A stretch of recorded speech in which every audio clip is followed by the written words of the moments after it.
దేవుడు మర్చిపోని మనిషి ఎబెద్ మెలెక్. ఇర్మియా 39వ అధ్యాయం 15-18 మనం చదివినట్లయితే చివరి భాగంలో అంటది, నీవు నన్ను నమ్ముకొంటివి గనక నేను తప్పక రక్షించునని. ప్రియ దేవుని సంగమా, బైబిల్లో మనందరికీ తెలిసిన ప్రకారంగా చాలా పేర్లు ఉన్నాయి. కొన్ని వేలాది పేర్లు ఉన్నాయి, ప్రవాదుల పేర్లు ఉన్నాయి, రాజుల పేర్లు ఉన్నాయి, అనేక మంది వ్యక్తుల పేర్లు ఉన్నాయి. చాలా చాలా కొన్నిసార్లు చాలా చిన్నవిగా కనిపిస్తాయి. వాటిలో కొన్ని ఒక ప్రాముఖ్యమైన పేరు ఏంటంటే ఎబెద్ మెలెక్. చూడండి, అతను ఇశ్రాయేలుడు కాదు, ప్రవక్త కాదు, యాజకుడు కాదు, ఒక రాజుగారి కుటుంబానికి చెందిన వ్యక్తి అంతకంటే కాదు. కానీ అతను ఒక కూషీయుడండి, ఒక విదేశీయుడు, రాజభవనంలో ఒక సేవకుడుగా ఉన్నాడు. అయితే దేవుడు అతని పేరు చరిత్రలో ఎందుకు నిలిపాడని మనం గమనించినట్లయితే అందరికి ప్రశ్న వస్తుంది కదండి. ఇర్మియా దేవుని వాక్యాన్ని ధైర్యంగా ప్రకటించినందుకు ఆయన ఏం చేస్తూ ఉన్నారు? అక్కడ తీసుకెళ్ళి బురదతో నిండిన గుంటలో పడవేస్తూ ఉన్నారు. అది కేవలం ఒక గుంట కాదు, నెమ్మదిగా చనిపోయే స్థలం అండి. అక్కడ నీరు లేదు, ఆహారం లేదు, ఒక ఆశ లేదు, చుట్టూ ఎవరు లేని పరిస్థితి.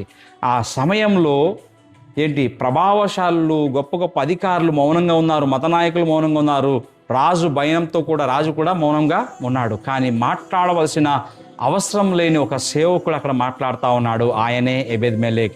తన ప్రాణాన్నే పణంగా పెట్టి రాజు దగ్గరికి వెళ్ళి ఇది అన్యాయంగా అని నిలబడ్డాడండి ఆయన వ్యక్తి. చూడండి, ఇంకా ఒక అద్భుతమైన విషయం చూడనట్లయితే అతను ఇర్మియాను బయటకు లాగడానికి పాత చిరిగిన బట్టలు తీసుకొచ్చాడు. ఎందుకంటే దేవుని సేవలో చిన్నది అనిపించేది కూడా పరిశుద్ధమైన, పవిత్రమైన, ఒక గొప్పగా ఉపయోగపడే సాధనంగా మార్చబడుతుందండి. ఇది గమనించాలి. మనం ఏంటంటే పెద్ద అద్భుతాలు చేయలేకపోవచ్చు, కానీ ఎవరి కన్నీరుని తుడిచినా, ఎవరి విశ్వాసాన్ని లేపినా, ఎవరి ప్రాణాన్ని నిలబెట్టినా దేవుడు దానిని ఎంత మాత్రమో మర్చిపోయే దేవుడు కాదు. చూడండి, అక్కడ యెరూషలేము కూలిపోయింది, రాజులు బందీ అయ్యారు, బలవంతులు కూడా కత్తికి బలి అయ్యారండి. కానీ ఆ తీర్పు మధ్యలో దేవుడు ఒక వ్యక్తి పేరుని మాత్రం ప్రత్యేకంగా పిలిచాడు. ఆయనే ఎబెద్ మెలెక్. దేవుడు రాజును కాదు, సైన్యాధిపతిని కాదు, ఇక్కడ ఒక నమ్మకమైన సేవకుడిని వెతుకుతా ఉన్నాడండి.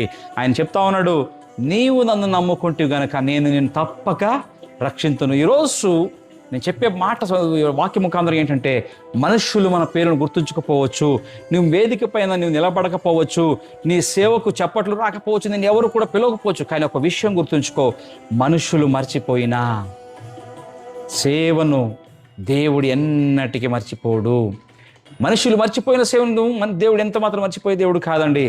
దేవుని దృష్టిలో గొప్పవారు ఎక్కువగా కనిపించేవారు కాదు, కష్ట సమయంలో కూడా సత్యం కోసం నిలబడేవారని సత్యాన్ని ఈరోజు గ్రహించుకోవాలి. ఒకరోజు ఈ లోకం నీ పేరును పిలవకపోయినా పర్లేదు, కానీ దేవుడు నీ పేరును పిలిస్తే చాలు. ఎందుకంటే మనుషులు గుర్తింపు తాత్కాలికం, దేవుని జ్ఞాపకం నిత్యమైనది. ఆ సత్యాన్ని మనం